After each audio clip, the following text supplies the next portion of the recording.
Hello, Colt here again, and I'm here to make another video. This one's going to be a little bit different. Now, usually the videos that I make are specific to kind of the next step in my, recovery or telling my story or whatnot. And I do have another video like that that's going to be coming up soon, as I am currently in a scan week. So this is actually hopefully the last scans that I will get as part of my surveillance post-treatment. And as of last month, I am 5 years cancer-free per everything we know. So I'm hoping for good results later on this week. I may not get them for another week after that, which is always unfortunate. But I need to take my mind off of things a little bit. I've been stressed, and I'm in my own head quite a bit when that happens and when I'm coming up to one of these scans. So I thought I'd do something a little bit different. I want to cover a few topics that are important to people who are survivors of stomach cancer and those who are facing stomach cancer and are patients of stomach cancer. And I wanted to just tackle a few, and I hate to say smaller topics because they're really not small topics, and I may expand at some point, but just some topics that I think we all struggle with and are really things that we need to talk about because we're not good at that often. And these are what I like to call our invisible wounds. These are things that they're not our scars, they're not the weight loss, they're not the really obvious external things, they're the things that we deal with on a regular basis. Now, I just got back from Florida yesterday where I was at a symposium and I even presented. And I also was at an illumination ceremony that is meant to kick off Stomach Cancer Awareness Month, which is November. And just proof that you can at least sort of polish a turd, here is me at that event. So, before we get started, I can't break out the Ardbeg. The Ardbeg is for milestones and remembrance, and that is not why I am here today. I am here to talk, inform, and hopefully ease my own mind about a few things as well. So, in honor of that trip to Florida, I purchased a bottle of Jefferson's Ocean. And I have never tried it before. This is not an endorsement. It may be hot garbage, may be awesome, I don't know. But it's something different because this is a different sort of video.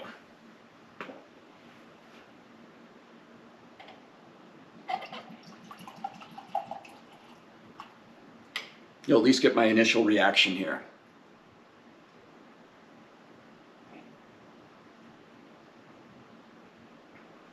Not bad.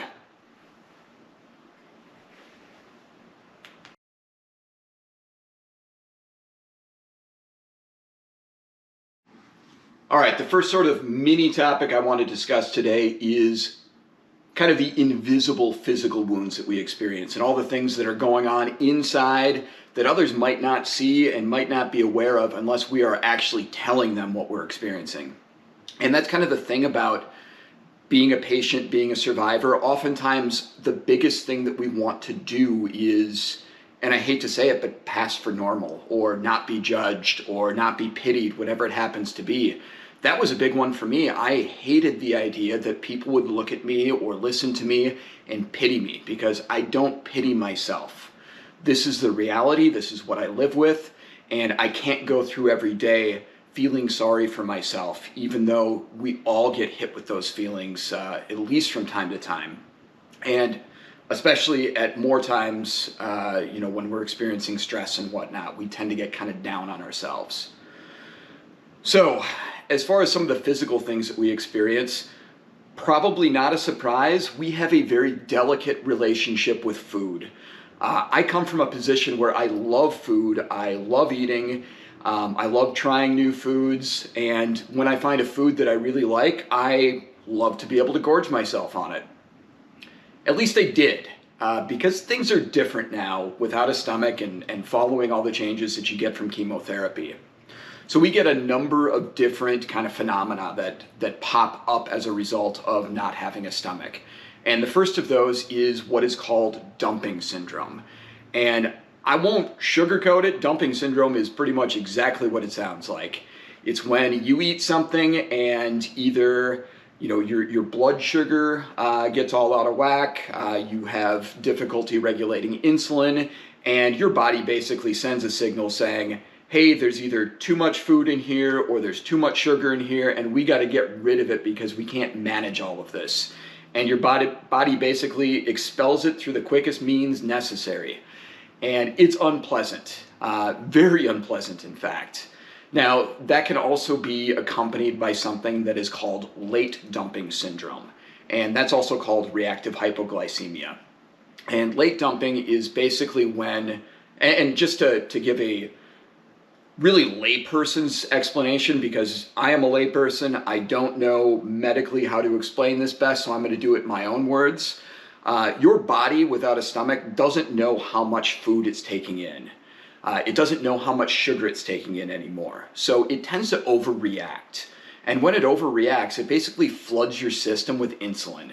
And insulin is meant to manage your blood sugar levels. And in our case, when all that insulin gets dumped into our system, our blood sugar levels crash. And that is incredibly unpleasant. Now, the first time this ever happened to me was winter following my surgery. And I was living by myself in a townhome, and I would frequently go and walk around. And I'd walk around for hours at a time sometimes because I had a lot on my mind, especially being fairly fresh out from surgery. And the first time this happened, I was actually out walking my dogs. And we were out for a walk. It was the same route that I had taken many times before. And again, it was cold. It was winter. And I had a lot of cold sensitivity from chemo. And all of a sudden, I started getting warm. And I don't mean just like a little bit warm, like I was exerting myself and you kind of work up to that warmth. This was a lot more than that. And I realized that I was sweating, and I started to get this tingling sensation in my fingers and my toes, and I started to get a bit stumbly. And then the worst thing that happened was I started to get a bit confused, I would say, and worried and anxious. And I had a difficult time getting back home because, again, even though it was a route that I had taken many times before, I suddenly found myself in a position where I didn't really feel like I knew where I was going. Now, I managed to get home. I managed to get through the door. I walked up the stairs, and I promptly crumpled into a ball on the floor, and I passed out right there.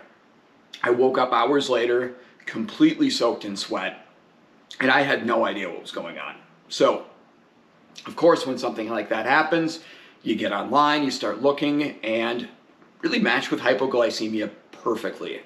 And that's when I started to realize there are a lot of things that occur with us when we go through this treatment, and especially with the surgery, that nobody really prepares us for, which is why it's so important for those of us who have gone through it to help explain that to people who maybe haven't heard it from their medical professionals. And that reactive hypoglycemia that I experienced is really kind of one of the hallmarks of late dumping syndrome. So, very unpleasant, and for those who know me and see me in public, a lot of times you will see me rip open a pouch of fruit snacks, grab the whole handful, pop them in my mouth, and maybe go for a second one right away. Now, the reason I do that is because I've started to experience the early symptoms of reactive hypoglycemia. And I want to make sure that I get ahead of that by getting some sugar in me to bring my blood sugars back up so I can continue to function and not be a gibbering idiot for a while. So, great thing that I always have to make sure of. They always have to be in my pocket, and I have on occasion caught myself without them, and it's been bad. So it could be a medical emergency. So thankfully, I'm pretty proactive, but we all make mistakes sometimes. Now, I've already talked about this delicate relationship with food.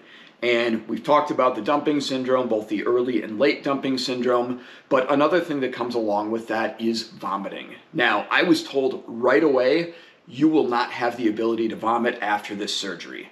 And I believe that for whatever reason. Now, your major vomiting kind of mechanism is peristaltic waves in your stomach. Your stomach basically contracts and it forces things back up. And, well, I don't have a stomach, so of course I'm not going to be able to throw up anymore. But you still can. It's more like regurgitation, You don't have that stomach acid breaking things down at that point that you're probably throwing something up. So you're kind of just throwing up just chewed up food. It's not the most unpleasant thing in the world. It doesn't burn as much as like if you maybe go on a bender when you've got a stomach and you drink too much and you throw that up. The burn is not there, but it's still not fun, of course. So that's another really, really exciting thing that I get to deal with on a semi-regular basis. I don't generally go around telling people constantly like, hey, did you hear I vomited today? But it happens. It definitely happens. If I eat too much, and that happens because we don't really have a sensor telling us that we've had too much or that we're full anymore. You will literally feel the food kind of start stacking up your esophagus, and by the time that's happening, it is too late. And your body will basically just regurgitate that, and it's going to come out, and unfortunately, sometimes that means that all of that nutrition that you were trying to pack in by overeating gets expelled, and you're basically starting from ground zero with no appetite and no desire to eat again because, again, you're nauseous at this point. So not pleasant whatsoever. Another thing that I experience, and this has lessened over the years, it was definitely a lot worse earlier on, is pain. And that's one that I often do not talk about. It's one that I often hide. It's something that I've always done, just pain in general. But this is something that is important for us to discuss. Now, pain is something that always concerns us as a cancer patient and survivor because we're always concerned that that pain might be indicative of cancer, either cancer recurring, cancer spreading, or just cancer pain in general. So we're always kind of on high alert whenever we experience something that is unpleasant going on in our body. Now, for me, after surgery, it's kind of surprising to say it, but my surgical incision site, no pain whatsoever, still don't have pain there, doesn't hurt, everything's fine there. The two places that I get a lot of pain still, though, is down here where I had a J-tube inserted, so a feeding tube. And then for whatever reason, this abdominal muscle right here. Now, this place right here, I know exactly why I've got pain there, and that's because my intestines are adhered to my abdominal wall at the site of that J-tube. So if I eat too much, if I strain myself, that intestine kind of pulls away from my abdominal wall, but it's still stuck there, so there's some pain that occurs then. And if I overeat, it swells, it pulls away, it hurts. It is not fun whatsoever. Now, again, that has gotten better with time, but it's something that I always deal with. Now, very early on, I would get pain when I would overeat kind of inside myself, and I suspect it's exactly where my guts were essentially stitched back together. So I would overeat, I would feel that joined area swell, and it would be painful. I would feel stuff get stuck there, and then if I was still eating, that food would kind of get rammed through eventually, but it was really, really unpleasant while it was stuck there. And a lot of times that pain would persist for a while. Now, I also mentioned that I get a pain right here. I don't know what that is. Well, I do know what it is. It's a contracting abdominal muscle, but I don't know why it does that. But it's done it for years now. It never did it before cancer. Well, it never did it during cancer. It didn't do it before surgery, to be fair. And it can happen kind of out of the blue. I might be sleeping and all of a sudden it will knot up like a fist and I will just bolt upright. And really the only thing I can do at that point is kind of jam my fingers in and kind of push that back and try to massage it and hopefully get through it. And it can be really unpleasant. It can be prolonged. But again, it's something that I've just kind of learned to deal with at this point. Now that brings up some of the unpleasant things about experiencing those things. So dumping syndrome, vomiting, all of those things.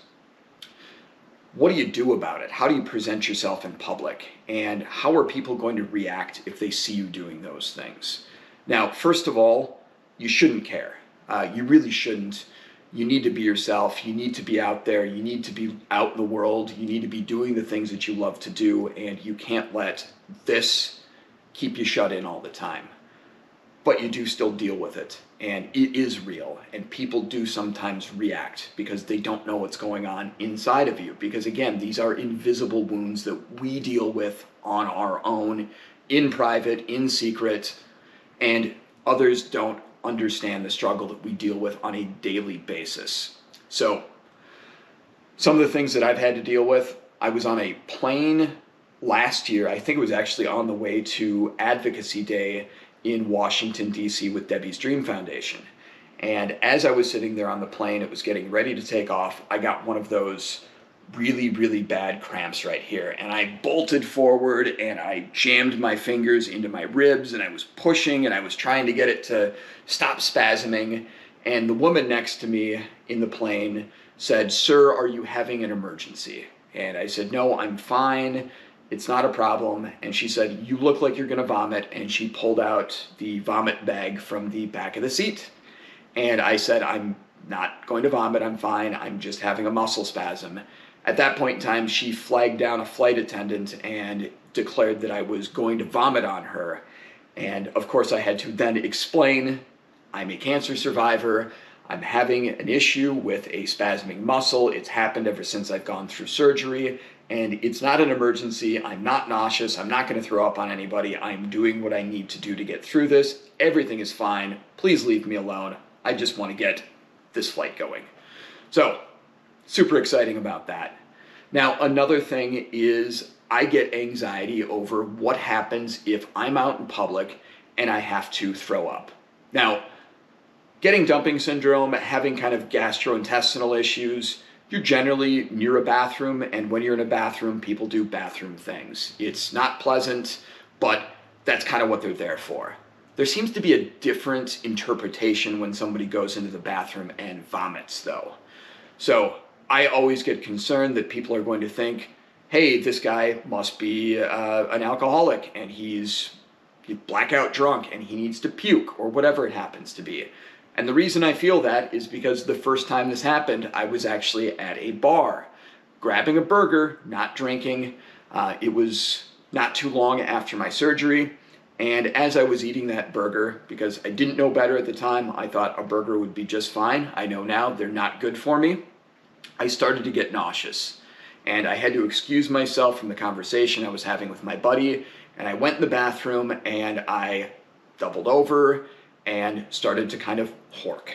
And it happened to just be dry heaves, but still, it's unpleasant and it's nerve-wracking to have to do that in public, especially when somebody walks in, hears you heaving, and then informs management that there's somebody who's drunk in the bathroom vomiting. And again, I had to explain that situation away. I'm a stomach cancer survivor. The food didn't agree with me. I'm taking care of business. I'm fine. You're the one who served me. You know that I'm not drunk. End of story. So you can usually talk your way out of it, but it's still unpleasant to have to deal with it. You also have to worry, or at least you don't have to, but I would always worry. Can I try a new food? How is this food that I've never tried before going to affect me? If I want to try this food, should I do it in public or should I do it in private? And for a lot of things, you really don't have a choice. It's going to be in public, and you're going to have to kind of take that gamble if you want to have that new experience. And likewise with new activities, you might wonder, how is this going to impact me physically? How is this going to interact with all of those invisible wounds that I have from cancer and surgery? And you really have to do a cost-benefit analysis at that point. Now, I've gotten to the point where if I have an experience that is offered to me, I'm willing to try it. I just make sure that I'm in the right position to do so. Now, we always worry about where is a bathroom. I'd never want to be in a position where I might be an hour away from a bathroom. Unless I'm in the woods, then I can deal with that. But that's a constant thing that we end up being anxious about. So that is a really, really quick overview of some of the invisible physical wounds that we deal with. And I'm going to move on to our next topic.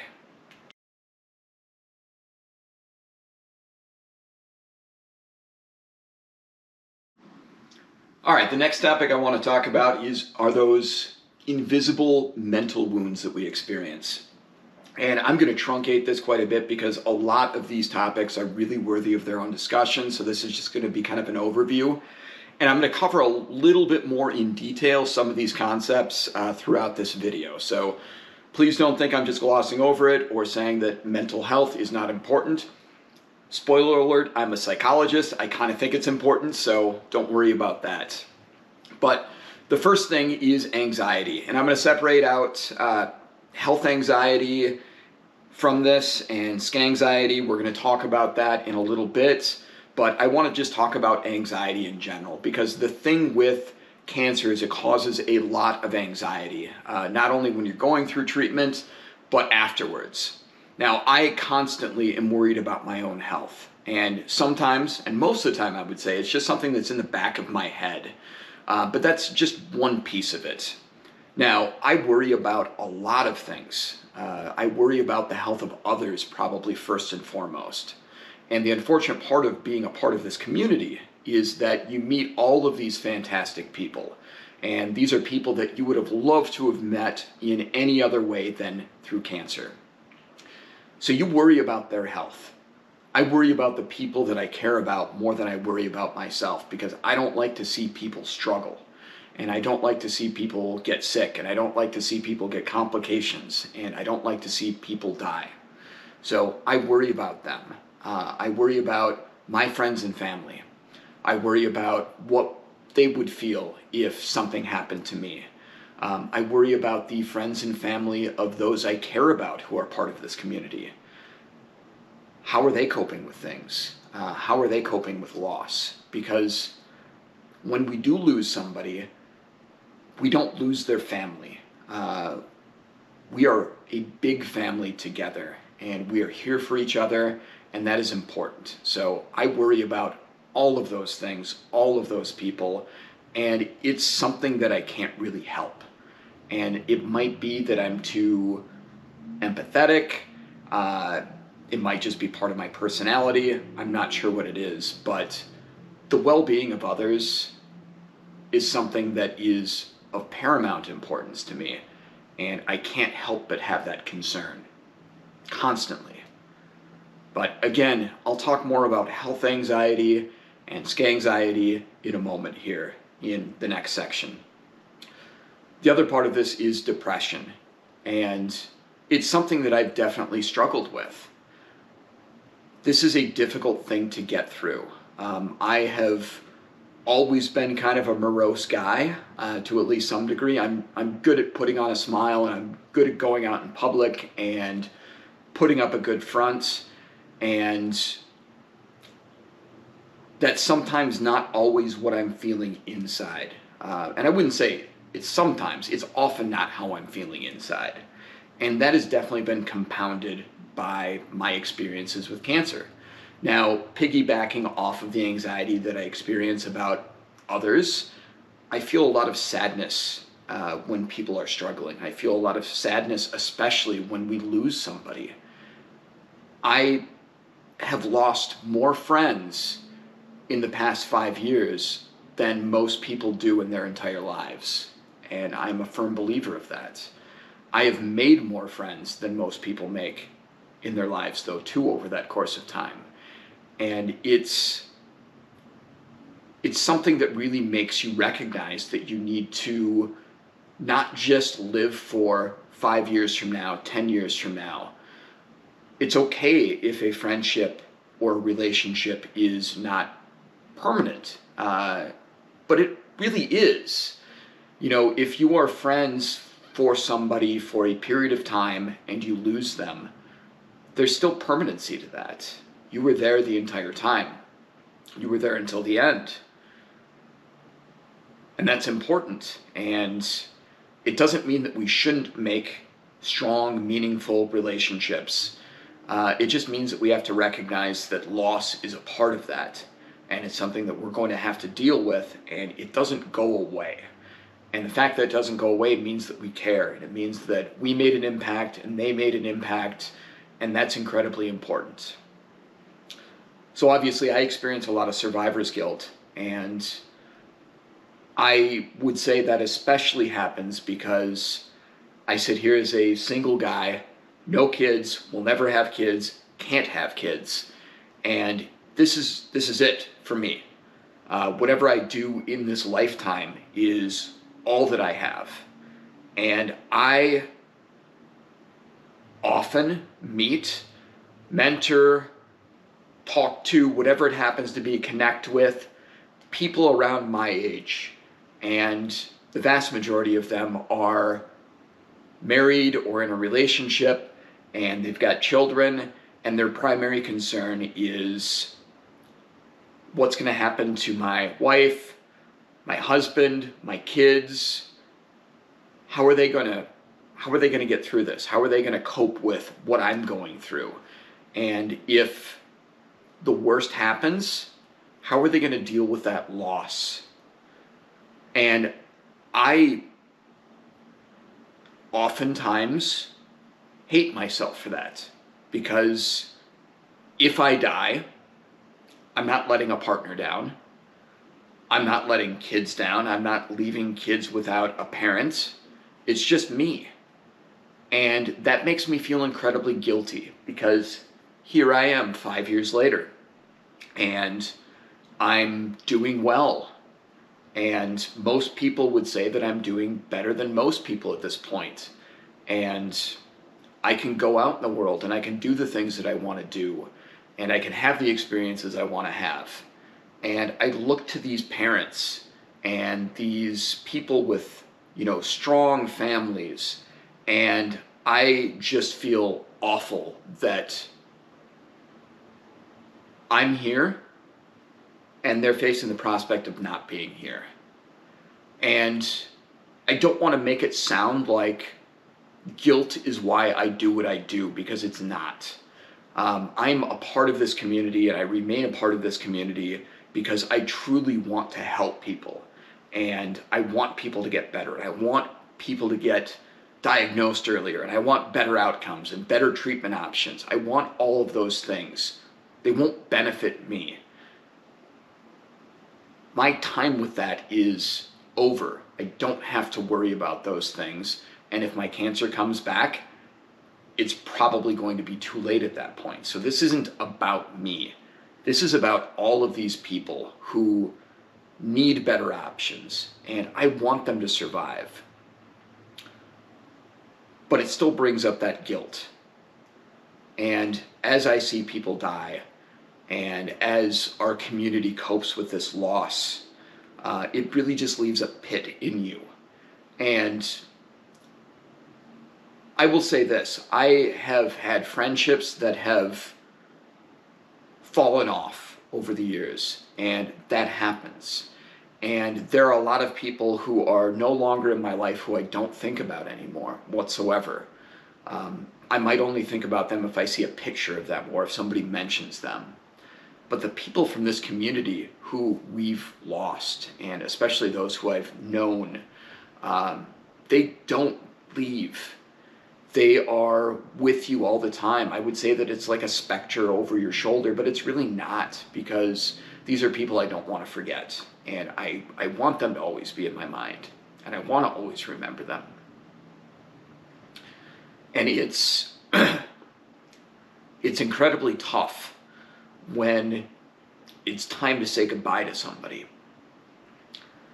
I learned that early on when I kind of hitched myself to somebody who was diagnosed around the same time at similar stage, similar surgery, and we were both doing well, and then all of a sudden he took a turn and he died, and the deterioration was very quick. And I struggled with that a ton. And I've had, for instance, I had a video call with somebody right before their death. And that is something that will stay with me forever. I've had phone calls from people who were literally a day from death. And to say goodbye like that is awful. But it's an opportunity not everybody gets. We don't always get to say goodbye. But I'm constantly sad when I think about those people, but I'm also happy that I've met them.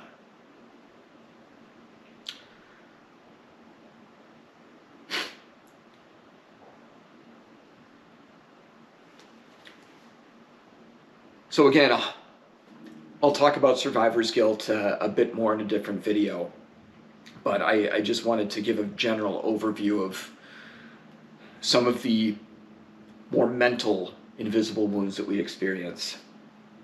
So I'll move on to talking about health anxiety and scanxiety next. All right, now next I want to talk about health anxiety and also scan anxiety, or scanxiety as most people call it in the cancer community. And really, health anxiety in general is this whole idea that you are constantly concerned that your cancer is going to come back or that it's spreading, whatever it happens to be. And that is a perfectly normal, reasonable concern, and I would be shocked if somebody who is a cancer patient or cancer survivor didn't experience that concern. I think it's normal. But the way that it manifests is not really adaptive. Now, anytime you experience a bump, a bruise, a cough, whatever it happens to be, before cancer, hey, it's probably nothing. After cancer, even if it makes no logical sense whatsoever, you think, is this the cancer coming back? Now, I recall having a situation where I had basically a runny nose, and it was COVID time, and I was concerned maybe this is COVID. And when I ended up doing a test, I noticed that I had difficulty getting up into one nostril and not the other. And I felt up in there, and it definitely one side felt different than the other. So, of course, my first thought, rather than, hey, maybe the fact that you've broken your nose a couple times has affected the way that your nose feels, I started thinking, is that a lump there? Is that a tumor? Is that something going on there? And I ended up going to my doctor, and he was like, yeah, dude, it's your broken nose. It's not cancer. Don't be concerned about that. Now, whenever we end up getting scans as well, we end up taking every single thing on the on the scan report, or the radiology report, and assuming that it's an aberrant finding and that it's indicative of cancer. There was I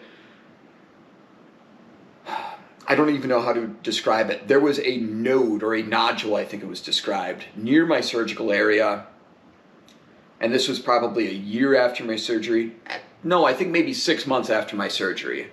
And of course, nobody really gets concerned about it in the medical field. They're like, we'll just sit on it for 6 months, see what happens. And of course, my first thought is oh, that's a tumor right there. That's got to be a tumor. They can't explain what it is. They don't know what it is. They're only hypothesizing. I had cancer. The cancer was there. It's the same place. It's got to be cancer again. So I pushed for a biopsy of that and an ultrasound of that, and I hope that that would kind of quell my fears. Now, unfortunately, when I went in, the doctor who did the ultrasound was like, oh yeah, no, I can totally see that. He pushed and he was like, oh, I can feel that. I bet you can feel it too. And that kind of made my anxiety ramp up quite a bit because, of course, I'm like, well, it's definitely cancer then if he's commenting on it. So they ended up doing a needle point biopsy. So they take a needle and they stick it through you, and they stick it into whatever the thing is that they want to test, and they basically core out a little piece of it, pull it out, and they send it to the pathology lab. And as he did that, he was like, oh, did you feel that crunch? That's not supposed to be there. Like, great, here's another thing that's different about me. And if it's different, it's cancer. If most people aren't experiencing that, it must be my cancer. It was nothing. It was probably scar tissue, and by the time of the next scan, it was gone. But still, that entire time, I'm worried about those results, and I'm worried that that thing that ended up being nothing was going to be everything. It was going to be huge. And that leads me to talk about the specific concept of scanxiety. Now, as you probably know, if you've gone through cancer, if you're going through treatment, you get regular surveillance scans, blood work, whatever it happens to be. I also get endoscopies and colonoscopies, but for whatever reason, I'm less concerned about those because they happen less frequently and the scans are more routine for us. Now, in the beginning, it was every 3 months, then it was every 4 months, then it was every 6 months, and this is my last one now. So I can tell you a little bit about what I've experienced throughout the years, but I'm going to actually document my process of going through scans and getting the results and going to what is hopefully my last consult and meeting with my oncologist in a different video. So I'm going to focus on just the experience overall of scanxiety right now.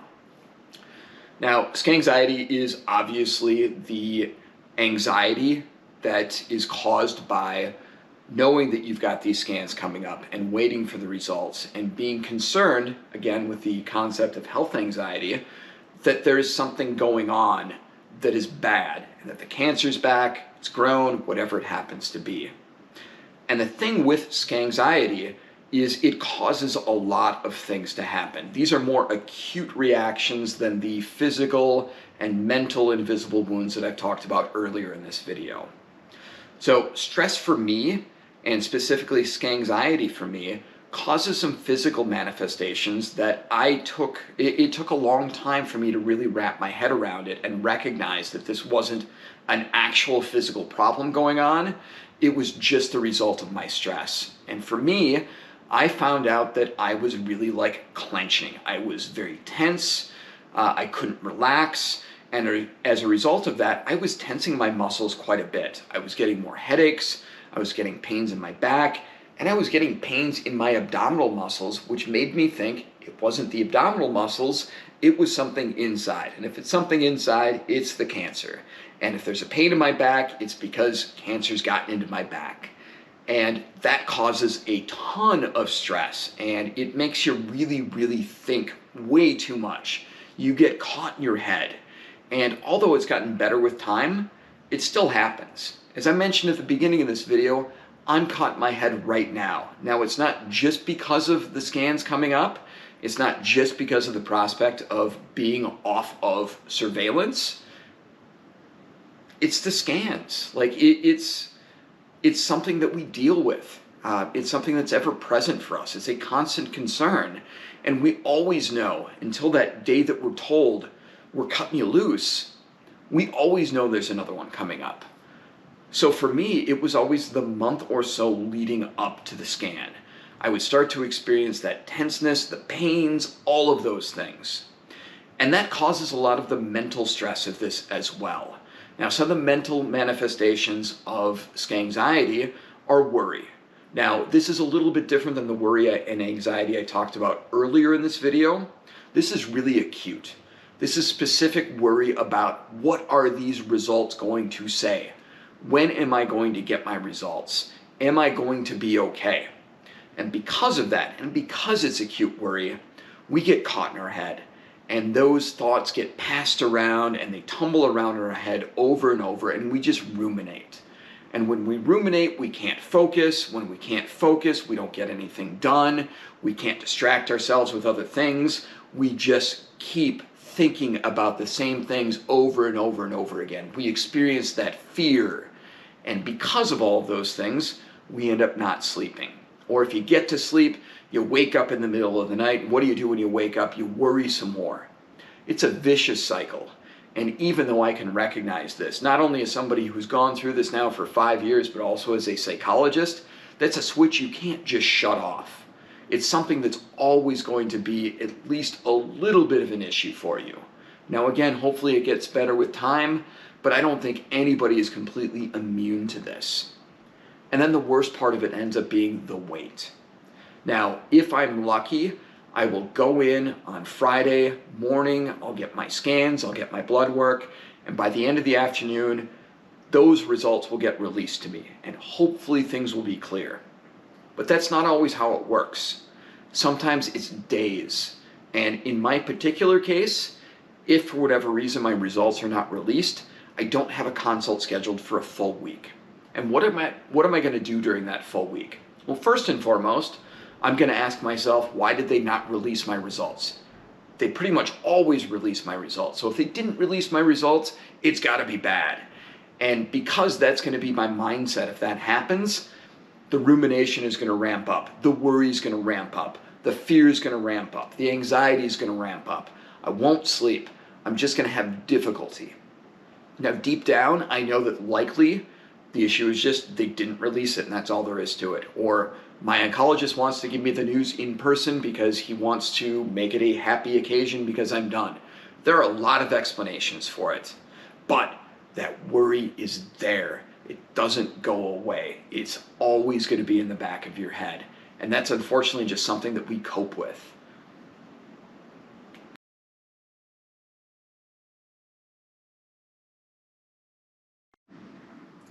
All right, the last topic I wanted to discuss today is relationships and the invisible wound inflicted to our ability to form relationships or maintain relationships or have relationships as a result of going through all this.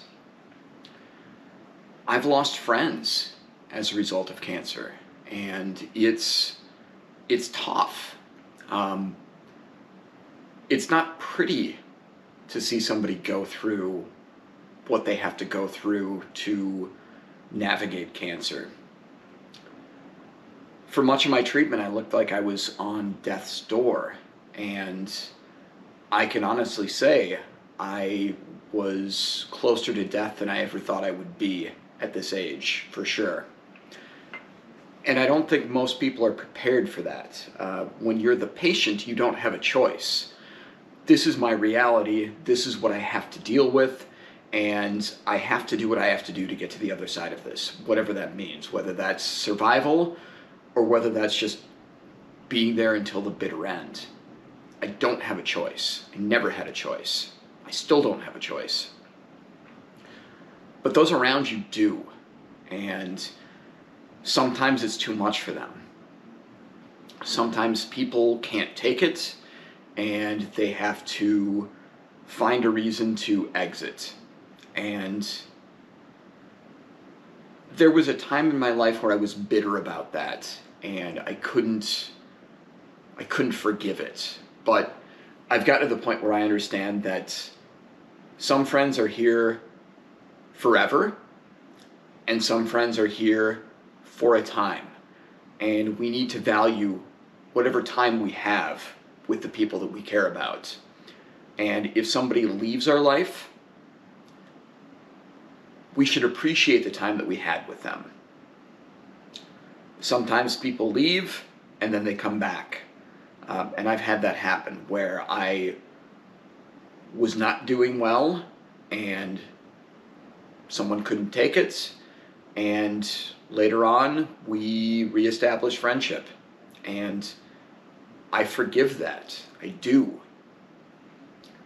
Because having been a caregiver and a friend to people who have chronic illness, I understand how difficult it is, and I understand that we're not all equipped for it. The other difficult piece of this is, what about romantic relationships?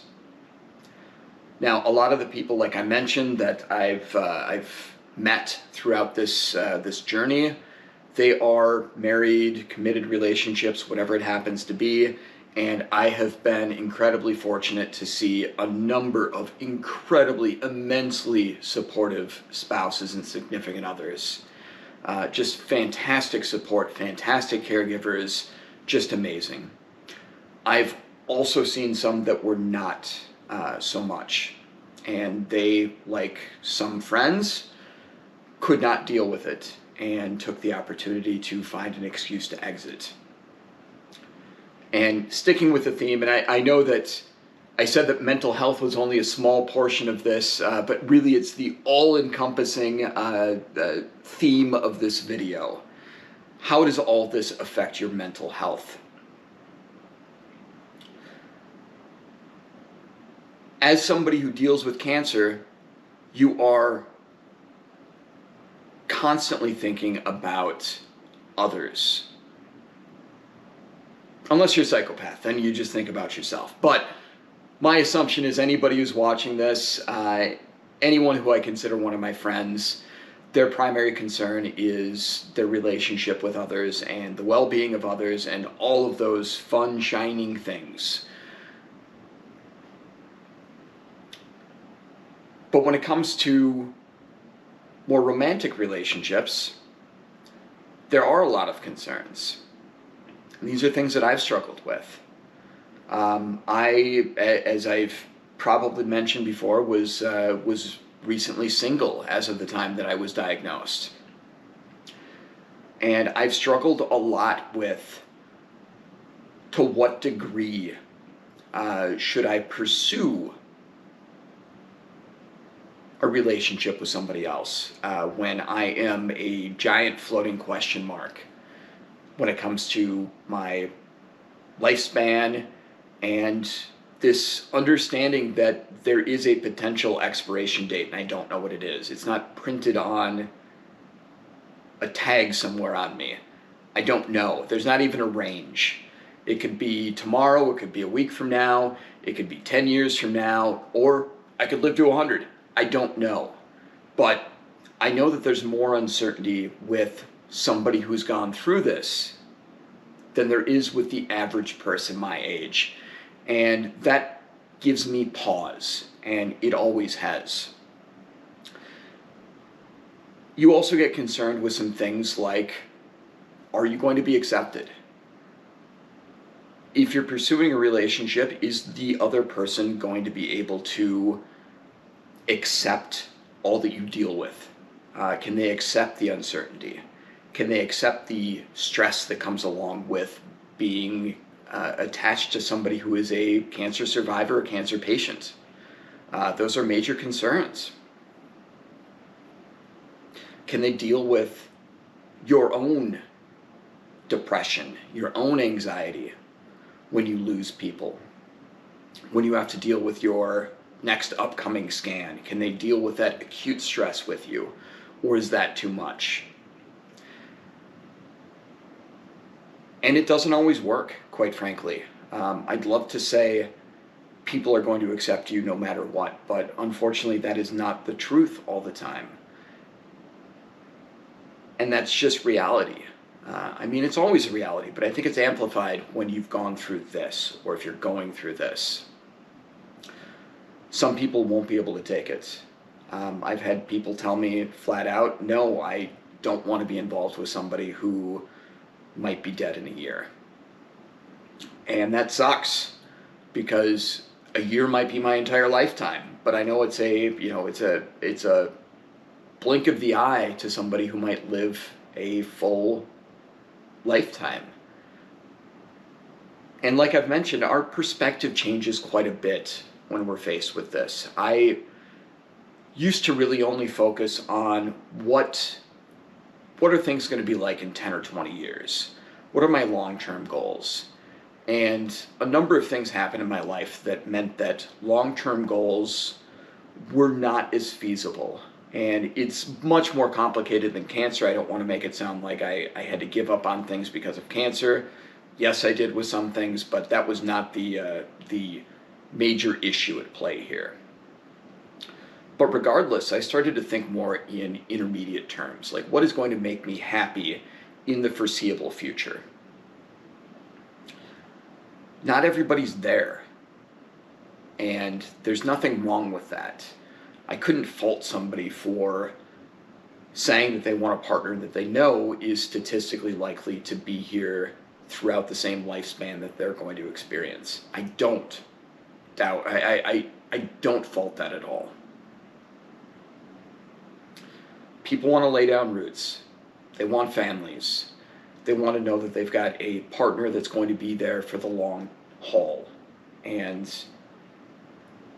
when you're facing a cancer diagnosis, or if you're a cancer survivor, you don't always know what the future holds for you, and less so than the average person.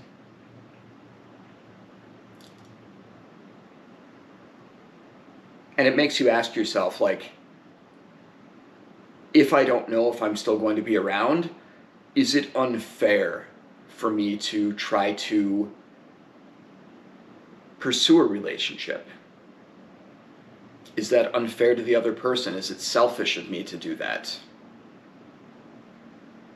And it makes you hesitate.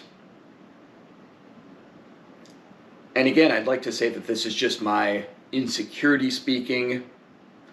I'd like to say that it's all in my head, and that if you're experiencing similar thoughts, that they are irrational and you should just expel those. And to some degree, yes. Yes, you should. You should embrace the fact that we need to live for today, and we need to live in the moment, and we need to do what makes us happy no matter what. Those are all important things. But the reality is, sometimes you're going to strike out. Sometimes you might have a relationship and you'll find out that that person thought that they could deal with it, and they thought they could be there, and they thought that they could be a support. But that wasn't the case.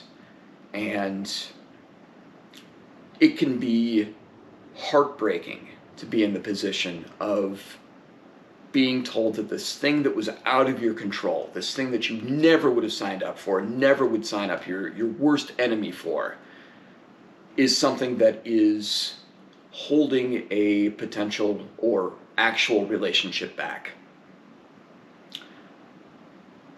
It's an awful feeling, and it's a feeling that is one of helplessness, and it makes you second guess your decisions, and it makes you think, well, maybe I shouldn't be doing this. Maybe it is unfair. Maybe this is just me harming somebody else or potentially harming somebody else. It makes you wonder if you're worthy of somebody else as well, if you're worthy of love, or if maybe you're just broken to the point where you need to just write that aspect of yourself off. And that can cause a lot of maladaptive behavior, and that's something I like to call the sick cat phenomenon.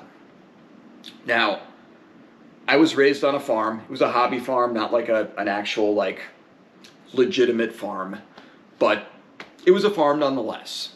And we had a barn, just like a farm does, and we had a bunch of cats. They were barn cats. They didn't live inside. I didn't have indoor cats, and we had a ton of them. And one thing that I noticed is when a cat started to get old and sick, I wouldn't find them dead in the barn with the other cats. I wouldn't find them at all. And that's because cats have a tendency to wander off from their family, from those that they live with, from the ones that they care about, and they go off in the woods, or they go off in a remote place, and they die alone. And to me, that's an analogy for what we as cancer patients and cancer survivors often do and go through. We have a tendency to push people away. When things get difficult, you want to keep people at arm's length. You go through things on your own. You don't want people to see your vulnerabilities, to see you at your worst. And that's not just because you don't want to project weakness. That's not what I'm saying at all. You don't want to hurt them. You don't want them to struggle and suffer because of what you're going through. And in situations where there might be an increased concern that you might not be here tomorrow. Maybe things have gotten worse, maybe it's just anxiety, maybe there's something going on that's kind of compounding things. But you feel like you have this obligation to protect those that you care about. And instead of doing it in a healthy, rational way by having a discussion, a heart-to-heart, talking about what you're going through, you do everything you can to push them away. You might self-sabotage, you might say things that are nasty, and for as much as I speak fondly of my mother and love her and have nothing but good memories, one of the hardest things about seeing her go through her own cancer was that when she was getting towards the end, and we all knew it, she was clearly deteriorating. She started to get almost mean. Not almost, she got downright mean towards me especially. And she said a lot of things that I know she didn't mean. And she said things that I knew she didn't believe. And it's not primarily that she was trying to hurt me. It's that she was trying to put me in a mindset where I was angry at her, that I liked her less, that maybe I hated her. And by doing that, in her mind, it meant that when she was gone, it would hurt me less, that it would cause me less pain. And that's part of the problem with this is, again, cancer's a bastard. It does a lot of awful things to us. But it also robs us of some of those connections and some of those possibilities. Because when people start to get too close and we start to actually care about them, we start to think about how much it's going to hurt them if the worst happens to us. And we go to great lengths to make sure that that person is far enough away to where they can deal with it. But what we fail to recognize is that by doing that, we're hurting them already. We're robbing them of the opportunity that they might have to be with us and be around us for whatever amount of time that we have. That sounds really narcissistic. Not intended to be. But what I'm saying is, we end up setting ourselves up for failure on purpose. We end up sabotaging on purpose, at least to some degree. And it's not healthy for anybody involved. And it's not good. And it's not good for the soul. And it's not good for you, and it's not good for them. It's good for nobody involved. Because the best case scenario, you're successful. And you push somebody away who cared about you, and their memories are then of the awful things that you said or did. You think you're protecting them, but you're not. You think you're doing them a favor, but you're not. All of these things make relationships as a survivor and patient incredibly, incredibly difficult. Because we don't know the future. And we want to love, and we want to care, and we want to do all those things, and we want to have all of those experiences that somebody without cancer would have, but sometimes we just can't let ourselves. And I wish there was an easy solution for that. Again, it's a maladaptive tendency that a lot of us end up having.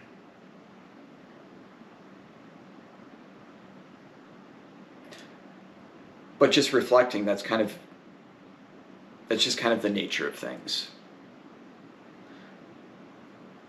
When it comes to relationships, whether romantic or just friendships, you have to put yourself out there. You have to try. And if anything, your experience with cancer should let you accept that relationships are going to be there for whatever period of time that they are.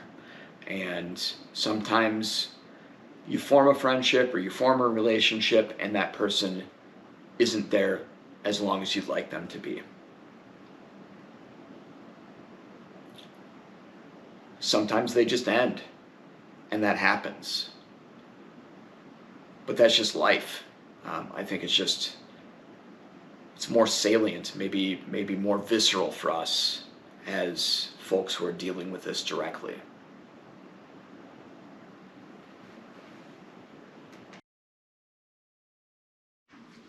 This has been a brief overview of some of the invisible wounds that we as stomach cancer patients and survivors experience.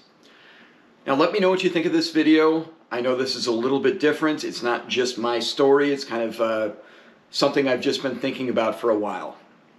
Let me know if you want to see more about this or if there are additional topics that you want to hear about, because I'm always happy to chat and I can talk for days. And again, this is Stomach Cancer Awareness Month, November. So if this is a cause that's important to you, consider donating And certainly I'd recommend Debbie's Dream Foundation, as they were an organization that immensely helped me during my diagnosis, treatment, recovery, and through this day. So their information is not only going to be in the description, but also in the card here. And also get on the horn to your local politicians and national politicians. Let them know this is important to you. Let them know that you are passionate about this. Let them know that it is unacceptable that we don't have better outcomes, that we don't have better screening options, and that it's unacceptable that disparate communities are disproportionately affected by this cancer. So do what you can, and thank you for watching.